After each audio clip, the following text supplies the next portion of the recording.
do reino tão distante, lá de Campo Grande, se mudou para lá e ele falou: pastor, olha, eu vou, e vou de moto. Não, irmão, de moto, meu Deus, vixe, Senhor. E aí choveu, aprova é o Senhor, né? E aí ele veio, teve 20 carros.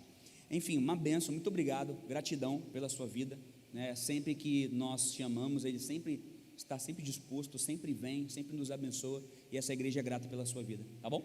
Levante suas mãos para cá. Deus, te louvamos e te agradecemos pela vida do pastor Sandro, Senhor.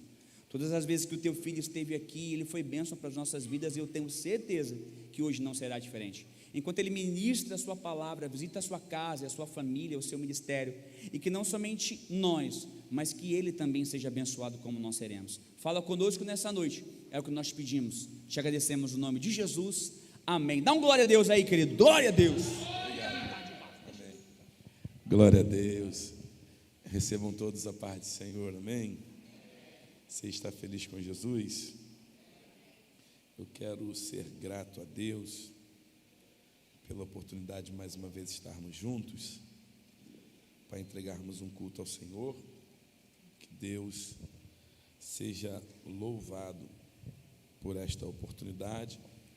Que Deus abençoe nosso amigo pastor Ricardo, juntamente com a sua família, que sempre nos recebe de maneira tão honrosa. Que Deus os abençoe no nome de Jesus. Que Deus cuide da casa, do ministério, da família, em nome de Jesus. A todos os amigos, Thaleson, pastora Érica, Barão, Deus abençoe. Estava com ele ontem e hoje. Falei para ele: quanto tempo, né? Estamos juntos. Deus abençoe, tá? Pastor, que Deus abençoe a todos os irmãos. Pega aí a tua Bíblia. A minha esposa hoje, irmãos, não pôde me acompanhar. Da última vez que eu vim, acho que eu tinha sofrido um acidente. Foi isso? Foi, né? Ela estava se recuperando. Agora ela está com 8 meses para 9 já de gravidez. Já está perto de nascer o neném. Aí eu não estou conseguindo levar muito, porque ela está ficando bem cansada, né? Então a gente está deixando ela descansar. Mas eu trago um abraço da minha esposa para essa igreja. Amém? Abre a sua Bíblia em Números capítulo 17. Números capítulo 17. É o texto que Deus ministrou ao meu coração. Números capítulo 17.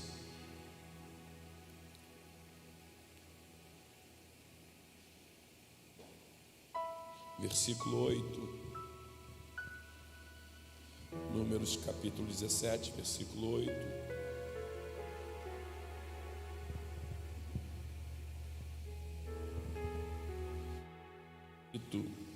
Sucedeu, pois, que no dia seguinte Moisés entrou na tenda do testemunho, e eis que a vara de Arão pela casa de Levi florescia. Eu gosto dessa tradução que eu estou lendo, porque produzira renovos e dera amêndoas. Sucedeu, pois que no dia seguinte Moisés entrou na tenda da congregação, e eis que a vara de Arão pela casa de Levi florescia, porque produzira flores e brotara amêndoas. E você dá um glória a Deus. Meus irmãos, após 430 anos que o povo havia sido escravizado no Egito, Deus, Thaleson, cumpre a promessa que ele havia feito a Abraão no capítulo 15 de Gênesis, que após 400 anos ele os libertaria, meu amigo pastor. A Bíblia diz que Deus os arranca, e a promessa que Deus fez para Abraão é que eles sairiam do cativeiro com muita riqueza. Eu gosto disso aqui, porque Deus está prometendo não só libertação, mas também prosperidade. Deus está dizendo que após 400 anos Ele os libertaria e eles sairiam ricos do cativeiro.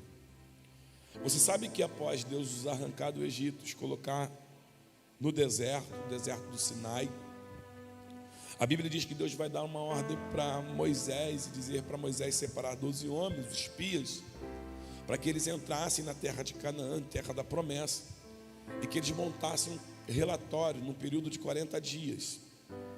Perceba que a promessa, a terra de Canaã, não está tão distante assim, ao ponto de, após eles acessarem o deserto, eles já entram em Canaã e passam 40 dias lá, Thalisson. Eles montam um relatório, nós conhecemos a história, eles retornam ao deserto e quando se encontram com o povo, com a congregação, a Bíblia diz que 10 deles vão confirmar e dizer que a terra era boa de fato, que a terra manava leite e mel, que a terra era uma terra produtiva. Eles têm evidências que a terra produz fruto grande. A Bíblia diz que eles estão carregando figo, que eles estão carregando um cacho de uva que precisa ser carregado por 2 homens. Só que as evidências da terra ainda são pequenas diante daquilo que eles se enxergam. Porque eles vão dizer que a terra é boa de fato, mas que eles não podem tomar posse da plenitude da mesma por causa dos habitantes da terra. Eles dizem que eles são como o gafanhoto aos olhos do gigante ou dos filhos de Anak. A Bíblia diz que Caleb pula na frente, Caleb pede para que eles se calem e diz: subamos animosamente, porque certamente o Senhor nos entregará a terra em nossas mãos. A Bíblia diz que aqueles que estão desanimados, eles pegam pedras nas mãos, eles conseguem contagiar a grande maioria da congregação, ao ponto de eles pegarem pedra na mão e tentar apedrejar Josué e Caleb, que estão acreditando na palavra que Deus havia liberado. Isso mexe com o coração de Deus. Deus fala para Moisés: Moisés, eu vou matar todo mundo e vou recomeçar por intermédio de você. Moisés diz: não, Senhor, o que vão dizer que o Senhor tirou eles do Egito, porque não foi capaz de levá-los até a terra de Canaã? O que vão falar do Senhor? Deus vai dizer: então, Moisés, eu vou acrescentar 10 anos para cada dia que eles passaram na terra. Pastor, eles estão muito perto ao ponto deles entrarem e passarem 40 dias lá, pastora. Só que quando eles vêm desacreditando no que Deus disse. A promessa está muito perto, muito perto. Está muito perto deles possuírem o que Deus disse. O que vai afastar a promessa de quem tem promessa é a falta de fé, a maneiras que eles se enxergam. Porque não são os inimigos dizendo que eles são como gafanhotos, são eles dizendo: nós somos como gafanhotos aos olhos deles. Por conta disso, Deus vai dizer: eu vou aumentar 10 anos para cada dia, na verdade 1 ano para cada dia, e eles vai ser necessário passar 40 anos de deserto. E o trato de Deus com Moisés é esse: a geração de 20 anos para cima morre no deserto, a geração de 20 anos para baixo entra na terra, exceto Josué e Caleb, que acreditaram na minha palavra. Tendo dito isso, Deus sabe, pastor, que Ele precisa de um período para filtrar quem vai entrar na terra. Ele precisa de um tempo para tratar esse povo que tem promessa. A Bíblia nos dá uma informação que eles estão no deserto do Sinai. E Deus sabe que eles não têm estrutura física para suportar o deserto. Meu pastor, durante o dia o sol era muito intenso e poderia matá-los de insolação. Durante a madrugada era muito frio e eles poderiam morrer de hipotermia. No deserto, pastor Ricardo, não tinha possibilidade de semear e colher, porque o deserto é árido, terra inóspita. Deus sabe que eles morreriam de fome lá. E o que mais me chama a atenção é que Deus fez uma promessa que eles sairiam do cativeiro com muita riqueza. E o que me chama a atenção dentro desse contexto é que eles estão num ambiente de deserto de tratamento. Só que eles estão ricos. Eles têm muita riqueza no deserto. Só que a riqueza que eles têm não é suficiente para garantir a sobrevivência deles lá. Deus sabe que se dependesse da riqueza que eles estavam carregando, eles morreriam. Porque em ambiente de deserto não dá para negociar. Vou repetir: deserto do tratamento não dá para negociar. Pode ter ouro, prata, bronze, pode ter a riqueza que for, mas no deserto não tem como negociar ou garantir sobrevivência com riqueza. Quer ver? Uma hora dessa tem alguém numa cobertura da Barra da Tijuca com 10 carros importados na garagem que quem sabe nunca foi usado, de coleção. com muitos dígitos na conta, mas uma hora dessa trancado no quarto escuro, enchendo o nariz de cocaína, tomando muito antidepressivo, ou quem sabe se automutilando. Por quê, pastor? Porque tem ouro, tem prata, tem bronze, mas não tem a presença de Deus. Deus sabe que a riqueza que eles têm, pastor Ricardo, não vai garantir a sobrevivência dele.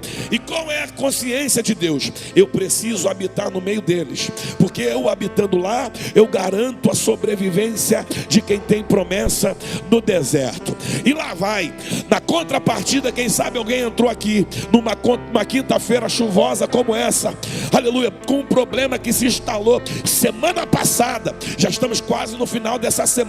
Você não sabe como resolver ainda, mas você tem uma consciência. E qual é? Vou sair desse culto, vou voltar para casa, vou deitar em paz e dormir. Por quê? Porque não tenho ouro, não tenho prata, não tenho bronze, mas eu tenho a presença de Deus que garante a minha sobrevivência Ei, senti Deus aqui, aleluia.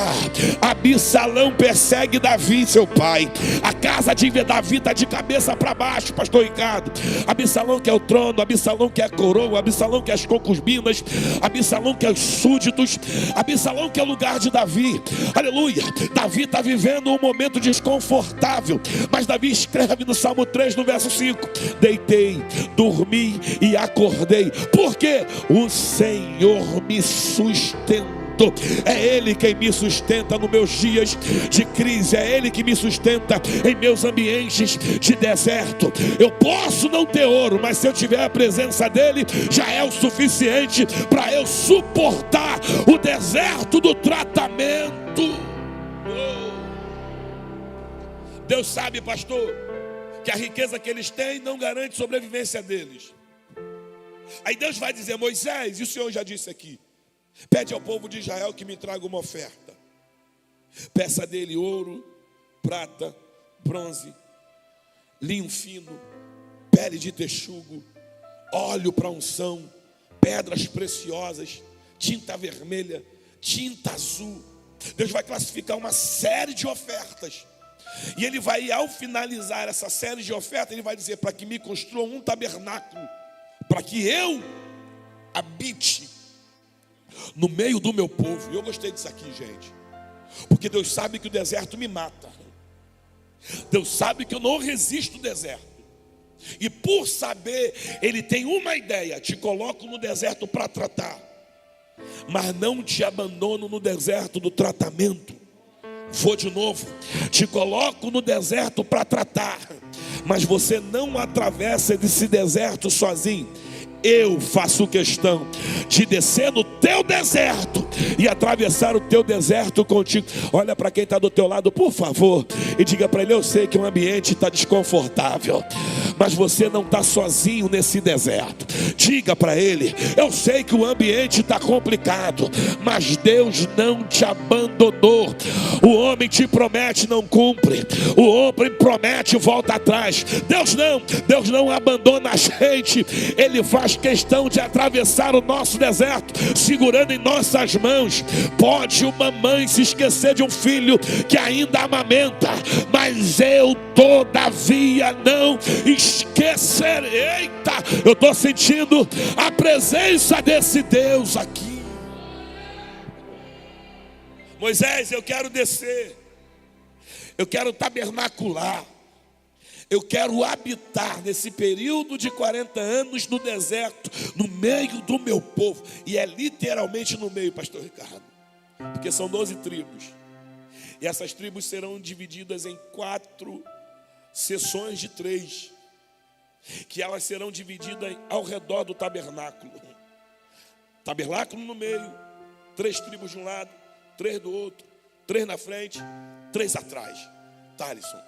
Números capítulo 9 diz que quando o tabernáculo é erguido, a nuvem de Deus paira sobre o tabernáculo. Eu gostei disso aqui, porque o texto diz que a nuvem pairava, pastor, e de vez em quando ela ficava parada 3 meses, às vezes 5 meses parada, às vezes 1 ano parada.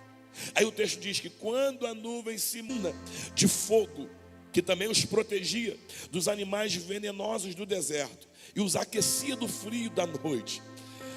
Do quanto eles estavam debaixo da nuvem, diz o texto, que Deus manda com que os pais saíssem de manhã, pela manhã, Thalisson. E quando eles saíssem pela manhã, eles colheriam um floco de mel que Deus enviaria. Eles tinham que pegar desse floco de mel a quantidade necessária para satisfazer a fome de todos os moradores de sua tenda. Não era para pegar mais e não era para pegar menos. Era para consumir no mesmo dia. Por quê, pastor? Porque no dia seguinte Deus ia mandar o floco de mel de novo. E o texto diz, pastor, em Êxodo capítulo 17, que quando eles saem para pegar esse floco de mel que Deus enviava, eles vão se assustar e dizer maná. Eles batizam esse floco de mel como maná, que no original é uma expressão de surpresa. O que é isso? Perceba que Deus, enquanto os guarda, enquanto eles estão debaixo da nuvem, Thalisson, e quando eles saem de manhã, eles não precisam trabalhar, eles só precisam estar debaixo da nuvem. Enquanto eles estão debaixo da nuvem, eles acordam, e quando acordam, eles não vê Deus preparar. Eles saem e visualizam um maná preparado, pastor. Segundo alguns historiadores, o Senhor conhece mais do que eu, sabe que alguns historiadores dizem que esse floco de mel que Deus enviava na boca de cada um tinha um sabor diferente. Olha como esse Deus é tão detalhista. Quando eles se deparam com esse floco de mel, eles gritam maná. Eles gritam, que quer dizer, o que é isso? Perceba que enquanto eles estão debaixo da nuvem, pastora Érica, eles todos os dias saíam do primeiro ao sexto dia, porque no sexto dia eles tinham que colher para o sábado ou para o Shabat, para o dia do descanso. Eles colhiam porções dobradas. E quando eles saíam, pastor, eles diziam maná. O que é isso? Uma expressão de surpresa. E qual era a ordem de Deus? Tem surpresa hoje, mas não guarda a surpresa de hoje para amanhã. A Bíblia diz, Thalisson, que teve gente que guardou. Só que esse Deus é tão detalhista que ele faz essa surpresa guardada estragar, dar bicho, cheiro ruim. Por quê, pastor? Porque esse Deus que me trata no deserto faz questão de todo dia. Esse Deus que me trata no deserto faz questão de todo dia me surpreender. É Ele dizendo para mim, Sandro, vai no domingo porque tem surpresa. Desfruta da surpresa do domingo. Não guarda a surpresa do domingo para a segunda. Por quê, pastor? Porque na segunda eu estou te esperando com uma surpresa nova. Não, olha para quem está do teu lado no nome de Jesus e diga para ele, se prepare. Porque quem está debaixo da nuvem tem surpresa domingo, tem surpresa segunda, tem surpresa terça, tem surpresa quarta, tem surpresa quinta, tem surpresa. Ei, meu corpo arrepiou. Eu vou liberar mais uma vez. Deus não dizia pega hoje e guarda para daqui um mês. Não, Ele está dizendo eu faço surpresa todo dia na tua vida. Levanta as suas mãos, por favor, que eu vou liberar uma profecia baseado nesta palavra. Se prepare, porque teu telefone vai tocar e quando você atender, você vai dizer, o que é isso? Deus vai dizer, sou eu te dando surpresa no deserto, sou eu te surpreendendo mais uma feita. Irmãos, eu senti eu senti uma atmosférica profética descer nessa noite, pastor. Deus está dizendo para alguém, pode se preparar, porque eu sou Deus da surpresa. Se você viver da surpresa de ontem, você vai lembrar do Deus que surpreendeu no passado. E Deus está dizendo, eu não só quero ser lembrado por aquilo que eu fiz ontem, eu quero ser lembrado por aquilo que eu fiz ontem. Eu quero que você desfruta por aquilo que eu estou fazendo hoje. E eu quero que você tenha a certeza daquilo que eu vou fazer amanhã. Eita! Porque eu sou o mesmo ontem, hoje e serei eternamente. Que isso, eu estou sentindo uma graça de Deus aqui. Ramandura Sandará. Quem está debaixo da nuvem todos os dias viverá surpresa. E pastor, quem está debaixo da nuvem não morre de insolação, porque está guardado. E qual é o segredo, pastor? Esperar o tempo que a nuvem vai se mover.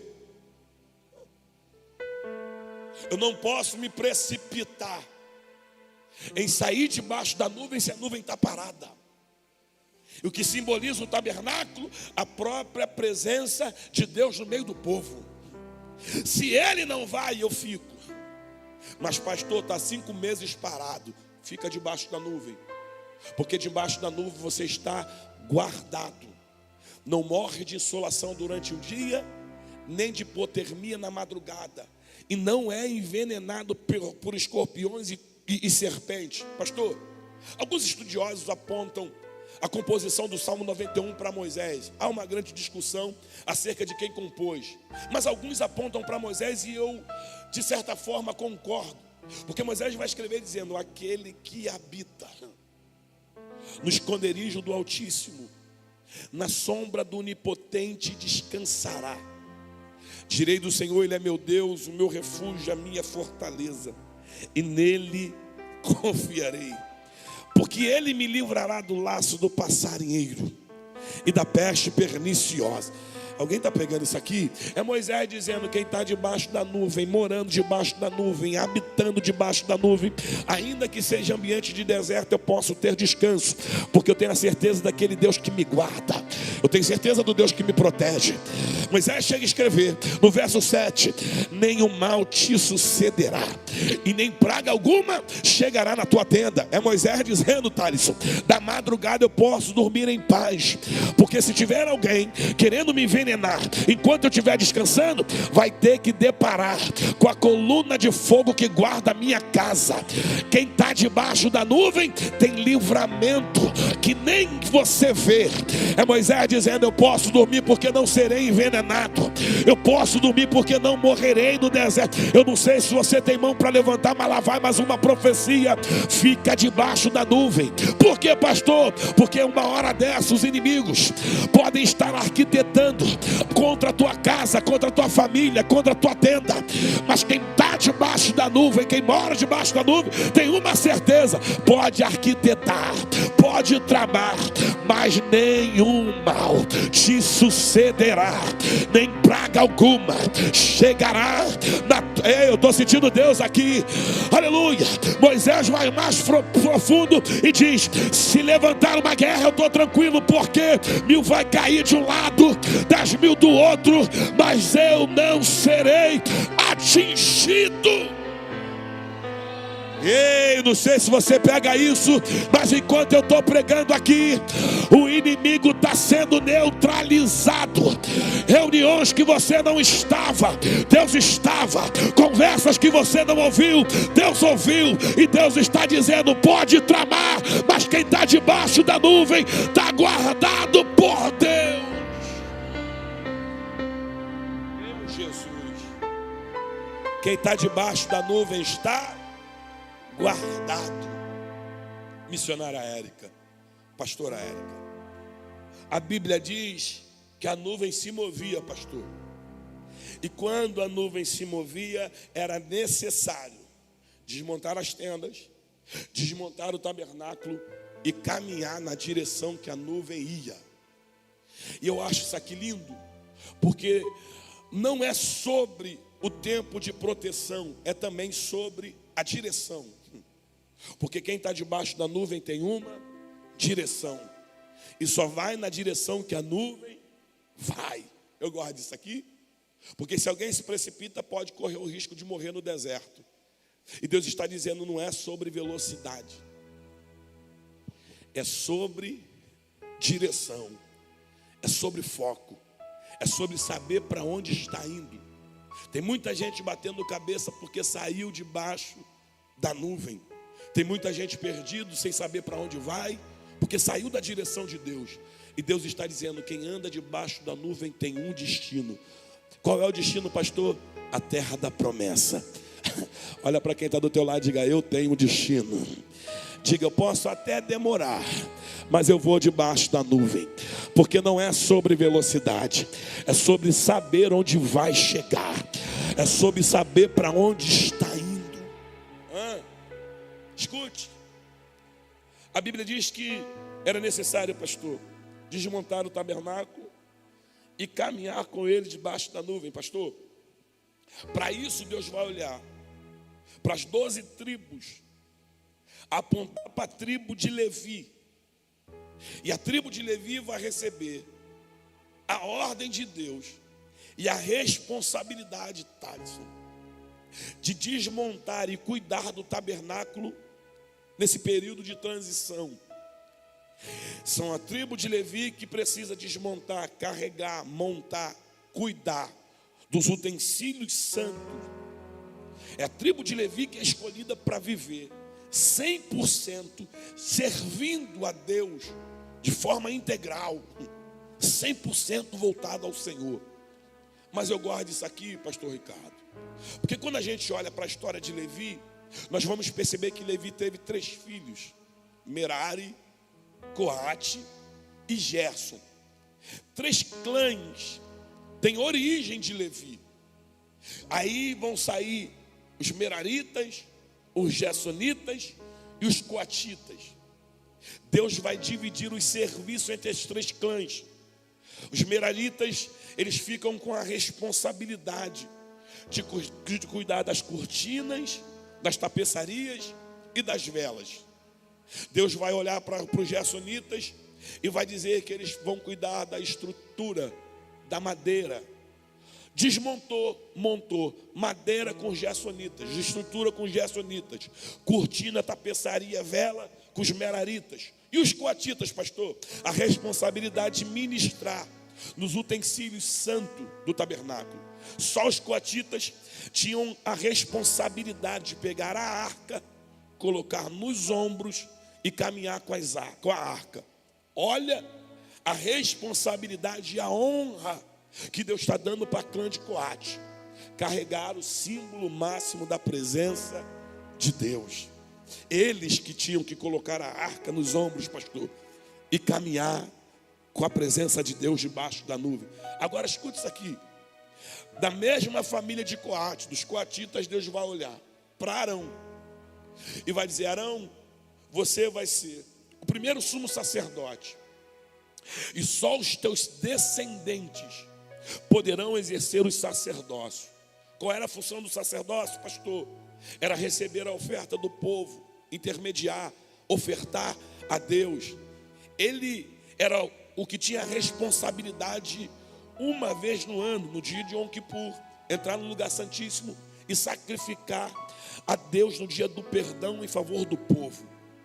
Aí Deus está dividindo as funções, e Deus está dizendo: se cada um fizer aquilo que eu ordenei que fosse feito, as coisas vão caminhar, as coisas vão fluir.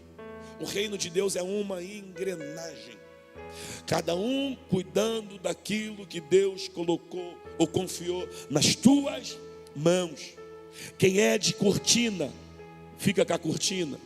Quem é de tapeçaria, fica com a tapeçaria. Quem é de madeira, fica com a madeira. Quem é da estrutura, fica com a estrutura. Quem é do ambiente de cuidar dos utensílios, fica com os utensílios. E cada um fazendo aquilo que lhe foi proposto, o reino de Deus vai ser glorificado. Ninguém morre, todo mundo anda debaixo da nuvem e Deus vai ser exaltado. Cada um fazendo aquilo que Deus lhe ortogou, cada um fazendo aquilo que Deus entregou. Mas pastor, eu sou da tapeçaria, mas queria mexer com madeira. Fica na tapeçaria. Mas pastor, eu sou da estrutura, mas queria carregar a arca. Fica com a estrutura, porque cada um no seu lugar, o reino vai avançando, o nome de Jesus vai sendo glorificado. E qual é o problema?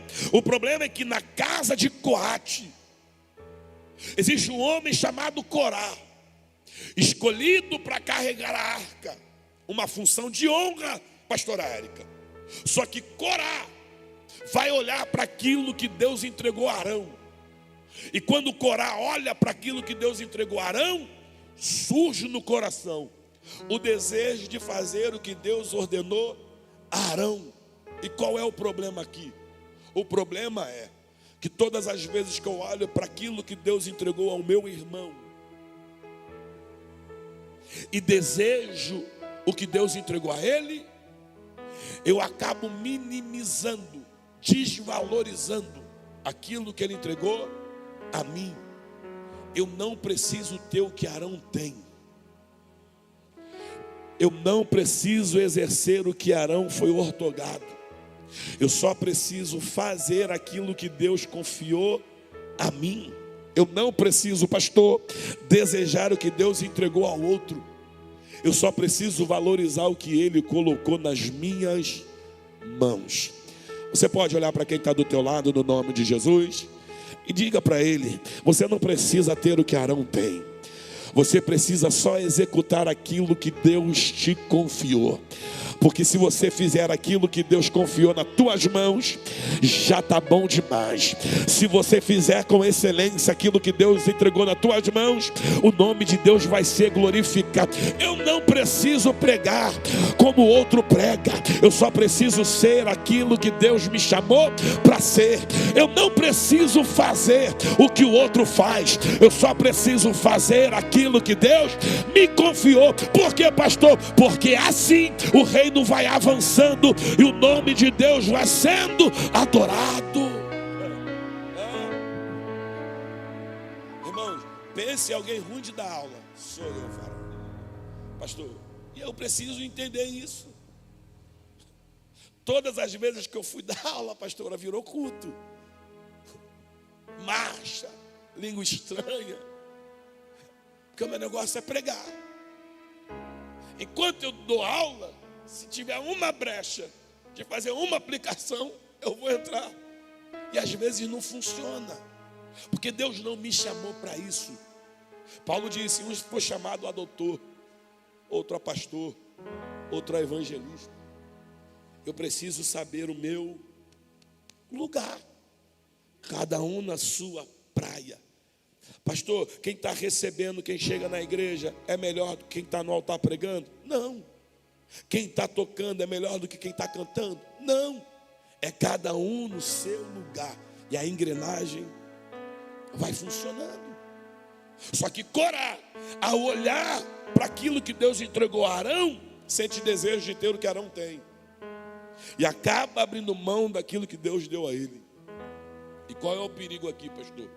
O perigo é que eu vou sempre ser insatisfeito quando eu passar a comparar o que Deus entregou a alguém. A Corá fica insatisfeito, pastor. Só que Corá não fica insatisfeito sozinho. Corá vai influenciar Datã e Abirão. Ele vai trazer 250 príncipes para perto. E olha a mensagem do rebelde Corá: vamos acender incensário perante o Senhor. Eu gosto disso aqui, pastor, porque acender incensário não é coisa de Corá. Acender incensário é coisa de Arão. Aí Corá está pregando para alguém dizendo: vamos colocar a mão onde Deus não mandou. Vamos fazer o que Deus não ordenou. A ideia aqui é atrair a presença de Deus, porque ele consegue trazer um questionamento acerca da escolha de Arão. Ele vai dizer: só ele é santo? Só ele pode? Ele coloca em xeque a liderança de Moisés. Ele está acusando Moisés de nepotismo, como se Moisés estivesse favorecendo Arão, porque Arão é irmão. Aí ele vai colocar a mão onde não deve. Aí o texto diz que eles estão com uma congregação de 250 príncipes, 3 líderes com incensário aceso. E quem olha para a foto acha que está dando certo. Quem olha para a foto acha que Deus está aprovando. Tem alguém dizendo: rapaz, tem até 250 príncipes lá. E quem foi que disse que quantidade é garantia de vida com Deus? Infelizmente estamos vivendo um tempo, pastor Ricardo, e a gente precisa falar isso, que estão medindo o ministério por quantidade de seguidores no Instagram. Quem foi que disse que ter milhares de seguidores, que Deus está me aprovando? Não é sobre a quantidade de seguidores, é sobre o que eu tenho me posicionado dentro daquilo que Deus me ordenou. Tem gente de incensário aceso e com muita gente em volta, só que os homens estão aplaudindo. E cadê Deus no culto? Cadê a aprovação de Deus? Deus não aprova o culto dos rebeldes, pastor. Ao ponto da Bíblia dizer que a glória de Deus se manifestou, mas não se manifestou, Thalisson, para receber o culto, se manifestou para descer com juízo. Deus abre o chão, engole Corá, Datã, Abirão, suas mulheres, seus filhos e tudo o que era deles. Olha a falta de responsabilidade de alguém que decidiu fazer por conta própria o que Deus não mandou. Quando ele está fazendo por conta própria o que Deus não mandou, ele está colocando em risco, na prova, a sua família. Porque a minha família vai ser alcançada pelo meu ato de rebeldia. Quando Deus engole eles com a terra, a Bíblia diz que Deus mata os 250 príncipes queimados no fogo. O juízo de Deus veio. A Bíblia diz que a congregação aponta para Moisés e Arão: culpa de vocês, vocês que mataram ele. Capítulo 17 diz que Deus chama Moisés e diz: Moisés, faz o seguinte, pega uma vara de cada príncipe, de cada tribo, de cada casa, escreve no nome da vara o nome dos representantes. Na vara de Levi, escreve o nome de Arão. Pega a vara, entra no tabernáculo, entra na congregação e coloca as varas perante a arca, porque a vara do homem que eu escolhi vai florescer. Pastor, eu gostei disso aqui, porque Deus está querendo evidenciar a escolha sobre a cabeça de Arão. Só que Deus não está dizendo para Moisés: Moisés, vai lá no Facebook, vai lá no Instagram, escreve um textão ou faz uma live justificando a escolha de Arão. Não é isso que Deus te fala. Deus não fala: Arão, liga lá no WhatsApp, chama outras pessoas e se justifica. Também não. Deus está dizendo: sou eu quem vou evidenciar a escolha sobre a casa de Arão. Olha para essa pessoa escolhida que está do teu lado e diga para ela: você não precisa bater boca, você não precisa escrever textão, você não precisa ligar. Deus vai se encarregar de evidenciar a escolha dele na tua vida. Alguém deu glória? Eu vou repetir. Deus vai se encarregar de evidenciar que Ele te escolheu. Aleluia! Como que Deus vai evidenciar, pastor? Pega a vara seca, porque a vara seca vai florescer. Olha para quem está do teu lado no nome de Jesus e diga: a tua casa vai florescer, o teu ministério vai florescer, a tua família vai florescer, os teus negócios vão florescer. Pastor, tem um questionamento acerca daquilo que Deus tem comigo. Você não precisa bater boca e nem se justificar. O próprio Deus vai evidenciar, fazendo tudo aquilo que você colocar as mãos, florescendo. É Deus quem vai trazer as evidências sobre a escolha. O justo não se justifica, é Deus quem justifica o justo. Pastor, a ordem é essa: Moisés, pega a vara, entra no tabernáculo e coloca a vara perante a arca. Thales, porque a vara do homem que eu escolhi, a promessa é essa: vai florescer, vai florescer. Pastor, isso aqui eu fiquei pensando, porque essa vara aqui é uma vara extraída de uma árvore. E se a gente parar para ler o texto, a gente vai perceber que essa árvore é uma amendoeira. Essa vara não está conectada ao tronco, que está conectada à raiz, que está extraindo do solo os nutrientes necessários para que ela florescesse. Essa vara é uma vara sem nutrientes, sem vias naturais para florescer. É uma vara seca, era utilizada como cajado no deserto. Pastor, só que Deus está dizendo, a evidência da minha escolha sobre a vida do escolhido não vai ser por vias naturais. A evidência sobre a vara ou a escolha do homem que eu escolhi, pastora Érica, vai ser por vias sobrenaturais. Olha para quem está do teu lado mais uma vez e diga: escolhido não vive o que é natural. A gente é tudo esquisito, irmão. Tem gente que olha para nós e não entende nada. A porta está fechada, a gente está prosperando. A casa está debaixo de guerra e a gente está rindo. A gente está vivendo guerras, mas está dizendo que Deus é bom. Por quê? Porque a gente não vive por vias naturais, a gente vive por vias sobrenaturais. Vou liberar mais uma vez. Uma das evidências sobre o escolhido de Deus é que ele vai viver o sobrenatural. Está de mão levantada aí? Eu vou mais uma vez. Todo mundo vive o que é natural. Você olha para o lado, todo mundo tem. Você olha para o lado, todo mundo compra. Você olha para o lado, todo mundo conquista. Mas Deus está dizendo: você não vai comprar, porque eu vou fazer o sobrenatural. Você não vai por vias naturais, você vai por vias sobrenatural. Oh, meu Deus. Se você puder, pegue isso aí. Deus vai fazer o sobrenatural acontecer na tua vida. Eu vou mais na calabaraia. Deus vai fazer o sobrenatural na tua vida. Todo mundo tem, pastor, não tem ainda. Eu lembro de Penina zombando de Ana. Aleluia.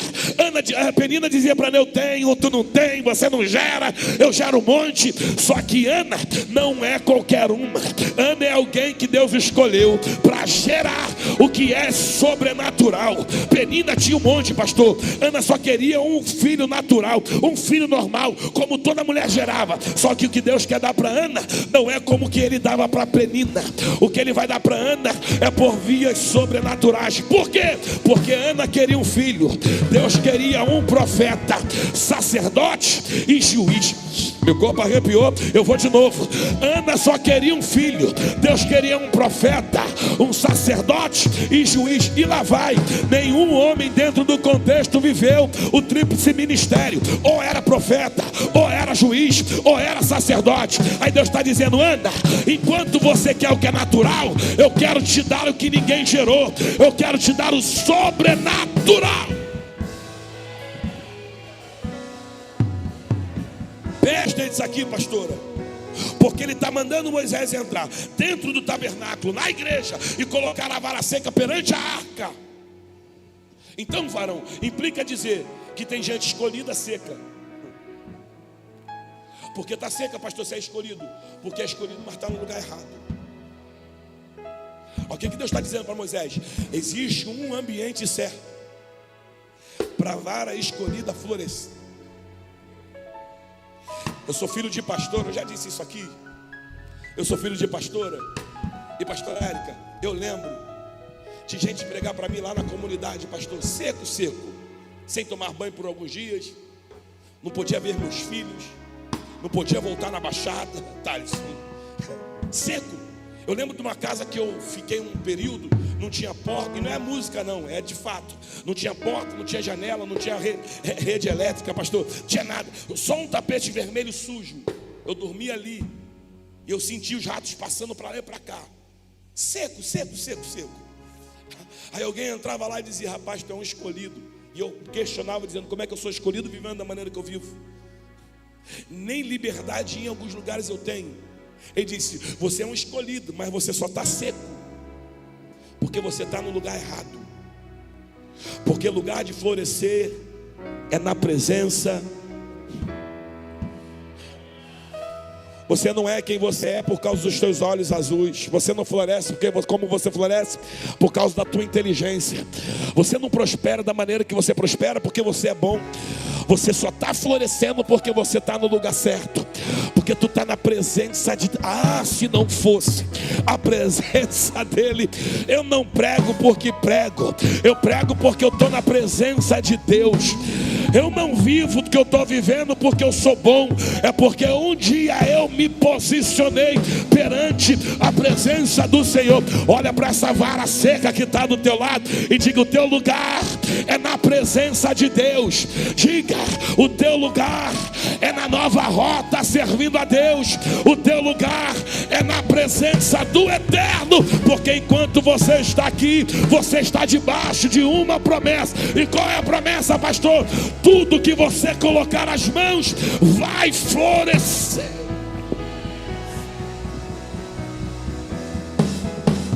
Coloca a vara perante a presença. Escute, e a gente encerra. A Bíblia diz que Moisés colocou a vara, pastor. E qual era a promessa? A vara vai florescer. A tradução que eu carrego diz, pastor, que no dia seguinte Moisés chegou lá. Quando Moisés chegou no dia seguinte, segundo essa tradução, diz que a vara florescia. E eu gostei disso aqui, porque a promessa de Deus é que a vara ia. Se Moisés chega no dia seguinte e diz: a vara floresceu, já estava bom. A promessa de Deus já havia se cumprido. E já seria extraordinário, porque essa vara, por vias naturais, não tinha condições nenhuma de florescer. Só que o texto que quando Moisés chegou, a vara florescia. Não desfloresceu, desflorescia. E a conjugação verbal dá a ideia de continuidade, Thales. Porque uma das maiores evidências de um escolhido não é florescer e parar. Uma das maiores evidências do escolhido é florescer e permanecer florescendo. Escolhido de verdade não floresce quinta e seca sexta. Escolhido de verdade floresce no culto, mas floresce em casa. A gente vive um tempo em que tem gente que é muito bom para florescer quando o microfone está na mão e quando a câmera está ligada. Tirou o microfone, desligou a câmera, seca. Senta no bar, bebe cerveja, vai para a comunidade, cheira cocaína, faz o que não tem que ser feito. Tem uma, duas, três mulheres. Não, mas quem é escolhido floresce com o microfone na mão, com a câmera ligada. Mas quando desliga a câmera, continua florescendo. Mas quando tira o microfone, continua florescendo. Escolhido de verdade não floresce só na igreja. Escolhido de verdade floresce na igreja, floresce em casa, floresce na faculdade, floresce no trabalho, floresce no Uber, aleluia, floresce em qualquer lugar, pastor. E quando o quarto está fechado, não tem ninguém, vou permanecer florescendo, porque escolhido não está condicionado a ambiente. Escolhido floresce independente da onde ele estiver. Olha para quem está do teu lado e diga: você não vai florescer e parar. Diga: você vai florescer e permanecer florescendo. Vai ter gente que vai questionar e vai se assustar quando perceber que mesmo debaixo de guerra você permanece florescendo. O que é isso, pastor? Evidência da escolha de Deus sobre a minha vida.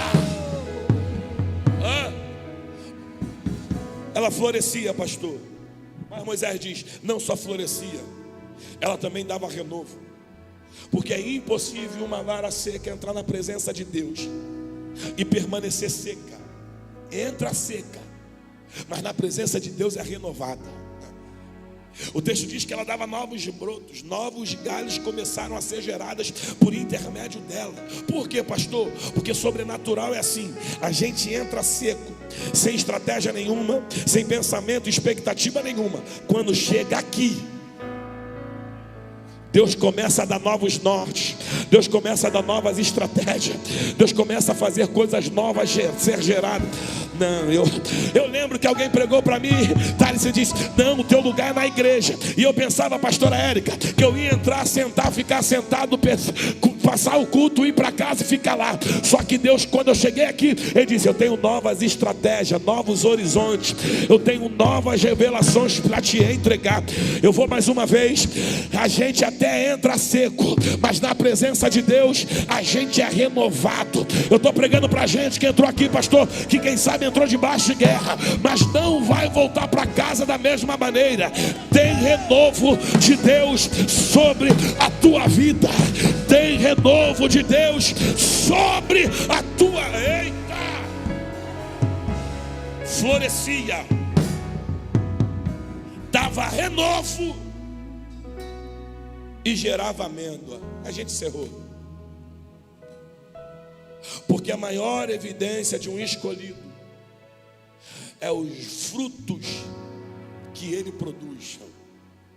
Perceba que a vara é seca, mas está florescendo, dando renovo e gerando frutos, pastor. E eu gosto de Deus porque Jesus trabalha com transparência, Thalisson. Ele prefere uma vara seca na presença dele produzindo, do que uma árvore frondosa enganando os outros. O evangelho escrito por Mateus diz que Jesus está passando num período em que não era período de figo. Então a figueira não tinha obrigação nenhuma de dar fruto, porque não era o período de dar fruto. Só que a figueira, pastor, quando tem fruto, ela dá muitas folhas. As folhas é a mensagem para alguém dizendo: eu tenho o que você precisa, eu tenho o que vai te saciar. Ela tem mensagem de quem tem. Só que o texto diz que quando Jesus se aproxima, Jesus percebe, é só mensagem. Eu vou repetir: quando Jesus chega perto, Jesus vai perceber uma coisa. E qual é? Só tem mensagem, fruto nenhum para oferecer. E porque não tem fruto, vou secar, vou amaldiçoar. Jesus amaldiçoa a figueira frondosa, mas faz a vara seca gerar frutos, porque para ele é melhor do que uma figueira frondosa sem fruto, é uma vara seca florescendo. Olha para quem está do teu lado, no nome de Jesus, diga: o sobrenatural vai acontecer sobre a tua vida. Diga: eu vou liberar essa profecia. Onde você colocar as mãos, Deus vai fazer prosperar. Onde você tocar, o negócio vai ter que fluir, porque você não é qualquer um, você é um escolhido de Deus. E escolhido de Deus, onde toca, aleluia, prospera. Escolhido de Deus, onde chega, floresce. Escolhido de Deus, vai romper, mesmo com dólar batendo R$6. A gente é diferente, a gente não está na visão do mundo, a gente não caminha, aleluia, condicionado à bolsa de valor, ou aquilo que o Lula, ou aquilo que o governo vai fazer. A gente é escolhido de Deus. E pastor, o ambiente é deserto, mas no deserto a vara está florescendo, sendo renovada e gerando fruto, porque a gente vai prosperar, independente do tempo, da época, do lugar, porque a gente é o escolhido de Deus. A tua casa vai prosperar, a tua família vai prosperar, o teu ministério vai prosperar. Eu vou liberar, eu estou debaixo de uma palavra.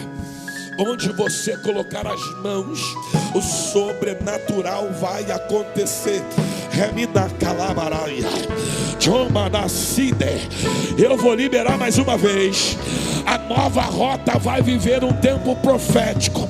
Pastor, quem está debaixo da direção, quem está debaixo da tua autoridade, eu libero essa palavra, porque o Espírito Santo me impulsiona a dizer: pode se preparar, porque novas portas vão se abrir, coisa nova vai acontecer.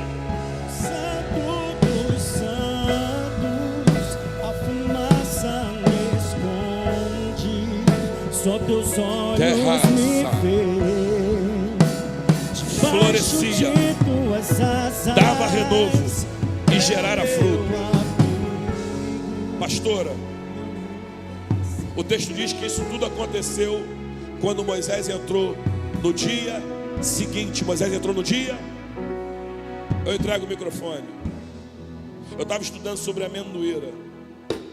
Entre a semeadura até a amendoeira se tornar uma árvore adulta e gerar os primeiros frutos, são necessários no mínimo 5 anos, pastor, para uma amendoeira gerar os primeiros frutos. Aí Deus está dizendo: na minha presença, um escolhido, o que demoraria 5 anos para acontecer, eu faço acontecer em 24. Vou repetir. Na minha presença eu só preciso de 24 horas para fazer o sobrenatural. Alguém está questionando: pastor, já estamos no final de novembro, 2024 está acabando, nada aconteceu. A pergunta é essa: quem foi que disse que Deus precisa de 365 dias para fazer o sobrenatural na tua vida? Em 24 horas Ele pode fazer o milagre acontecer. Se eu fosse você, eu levantava as mãos e lá vai a profecia. Acabou de descer uma unção de aceleração na nova rota. Deus está acelerando alguns processos para glorificar o nome dele na tua vida. Não vai ser necessário chegar 2025 para você dizer: a casa rompeu, a família floresceu. Eu profetizo esse ano ainda o extraordinário sobre a tua vida. Levanta as duas mãos se você puder. E se tiver 10 segundos de adoração, libere para ele, vai. 10. Remina calabaraia. 9. Dominar calaia. Esse advogado vai ligar, você vai se assustar. A resposta vai ser: o juiz deu deferido em teu favor. 8. Dominaia. Onde foi vergonha, haverá dupla honra. 7. Vai, abre a tua boca e libera a glória. 6. Aleluia. José acordou prisioneiro e foi dormir governador. Por que, pastor? Porque em 24 horas Deus pode fazer o extraordinário acontecer. 4. Libera a glória. Enche essa casa de glória. 3. Juminacalaia. 2. A glória da última casa será maior do que da primeira. Assim te diz o Senhor: há um tempo de florescer. Deus está acelerando os processos e o nome dele será exaltado. Enche essa casa de glória, vai.